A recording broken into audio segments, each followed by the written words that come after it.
10th पास पिलांक पई Odisha police रो ओआईएसएफ नियुक्ति अप्लाई डेट समस्त मन रे अप्लाई डेट तो गोटे बड़ अपडेट आपण मान पई आसीची। तो देखंतु आपण मानकर 18 तारिख दिन 3:30 रे गोटे ओआईएसएफ रिगार्डिंग गोटे मीटिंग बैठक बसिबार अछि।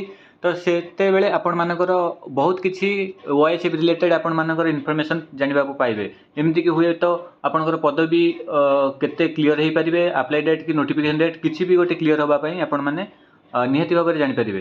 तो संपूर्ण वीडियो आपण मानक अपडेट मीटिंग पर आपण मानक मु निहाती भाव में जनईनेबी। निहाती भाव चैनल को सब्सक्राइब कर रखि थांतु। आ जो मैंने ओएसएफ सिविल कॉन्स्टेबल प्रिपरेशन करुँच आमर मॉक टेस्ट रे जॉइन होगा चाहूँगी यही नंबर व्हाट्सएप रे मेसेज करेंगे।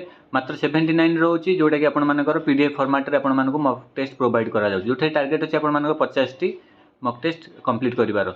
तो आपण माने अपेक्षा करूँ 18 तारिख दिन इवनिंग रे आपण माने पूरा कन्फर्म हो केते पदवी आउ केते केबे अप्लाई डेट केबे नोटिफिकेशन डेट संपूर्ण डिटेल्स आपण माने आम चैनल माध्यम रे जानि परिबे। निहाती भाव चैनल को सब्सक्राइब कर रखि थांतु।